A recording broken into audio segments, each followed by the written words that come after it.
ముందుగా సనాతన ధర్మ కుటుంబీకులందరికీ కూడా శుభాభివందనాలు. ఈరోజు నేను మీతో చర్చించాలనుకున్న అంశం, అసలు శ్రీ మహావిష్ణువుకి సుదర్శన చక్రాన్ని ఇచ్చింది ఎవరు? దేవతల చేతుల్లో ఆయుధాలు ఉంటాయి. అలాగే మహావిష్ణువుని తలుచుకోగానే అందరికి కూడా సుదర్శన చక్రమే గుర్తొస్తుంది. అయితే శ్రీ మహావిష్ణువుకి సుదర్శన చక్రాన్ని ఇచ్చింది సాక్షాత్తు ఆ పరమేశ్వరుడే.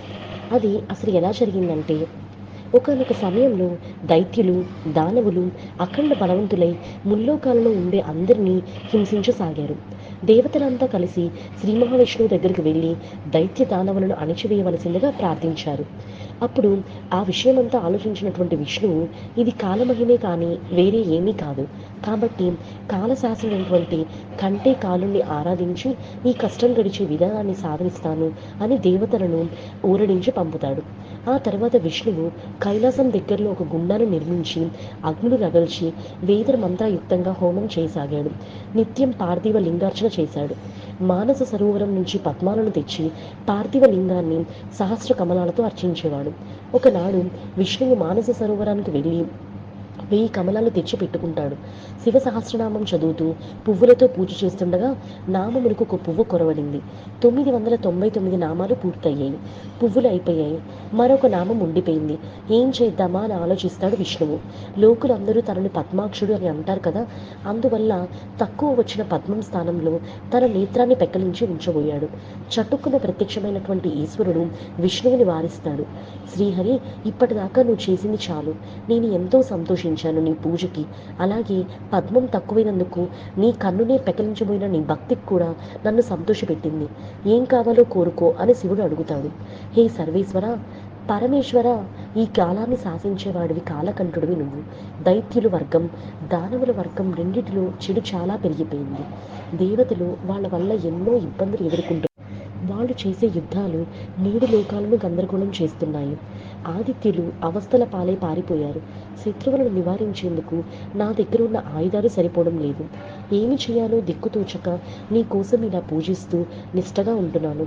నువ్వే ఏదో ఒకటి చేయి పరమేశ్వర అని శ్రీ మహావిష్ణువుని వేడుకుంటాడు శివుడు.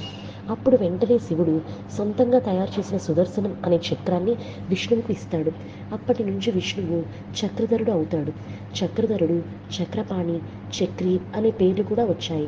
అసలు ఈ సుదర్శన చక్రం ఒక్కటే కాదు, శివార్చన నిమిత్తం తెక్కిరించుకోపోయిన పుండరీకాక్షునికి చిహ్నంగా చేతిలో పద్మము పట్టుకొని పద్మధరుడిగా కూడా ప్రసిద్ధి చెందాడు విష్ణువు. శంఖచూడుని సంహరించినప్పుడు అతని అస్థికల ద్వారా ఆవిర్భవించిన వాటిలో శ్రేష్ఠ శంఖాన్ని శివుడి వల్ల పొంది శంఖహస్తుడనే కీర్తిని కూడా సాధిస్తాడు విష్ణుమూర్తి. ఇలా శివప్రసాదంగా అనేక అస్త్ర శస్త్రాలను పొందుతాడు శ్రీ మహావిష్ణువు. ఆ తరువాత శివుడు ప్రసాదించిన సుదర్శన చక్రంతో శత్రువుల ఆట కట్టించి స్థితికర్తగా ఎనలేని ఖ్యాతిని గడిస్తాడు శ్రీ మహావిష్ణువు. అలాగే ఈ సుదర్శన చక్రం యొక్క విశిష్టత ఎలా ఉంటుందంటే, చక్రం పూర్వతత్వానికి ప్రతీక. ఈ విశ్వమంతా చక్రమండలమే. 14 లోకాలన్నీ చక్రాలే. వాయు, వహ్ని, గగన, జలమండలాలన్నీ కూడా చక్రాలే. ఒక్క మాటలో చెప్పాలంటే అండపిండ బ్రహ్మాండాలన్నీ కూడా చక్రాలే. ఆ చక్రాన్ని ధ్యానించి అభిషేకార్చనలతో సేవిస్తే శాంతి మరియు సౌఖ్యాలు చేకూరుతాయని కూడా మన పురాణాల ద్వారా తెలుస్తుంది.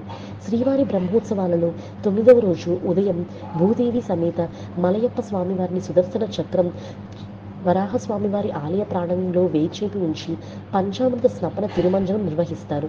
తర్వాత శ్రీ చక్రత్వాల్వార్ అంటే సుదర్శన చక్రాన్ని స్వామి పుష్కరిణిలో ముంచి పవిత్ర స్నానం చేయిస్తారు. అదే సమయంలో లక్షలాది భక్తులు కూడా శ్రద్ధా భక్తులతో శిరస్థానాలు ఆచరిస్తారు. మరి తెలుసుకున్నారు కదా సుదర్శన చక్రం శ్రీకృష్ణుడికి, శ్రీ మహావిష్ణువుకి ఎలా వచ్చిందో. ఈ వీడియో చూసిన మీ అందరికీ కూడా కృతజ్ఞతలు. ముందుగా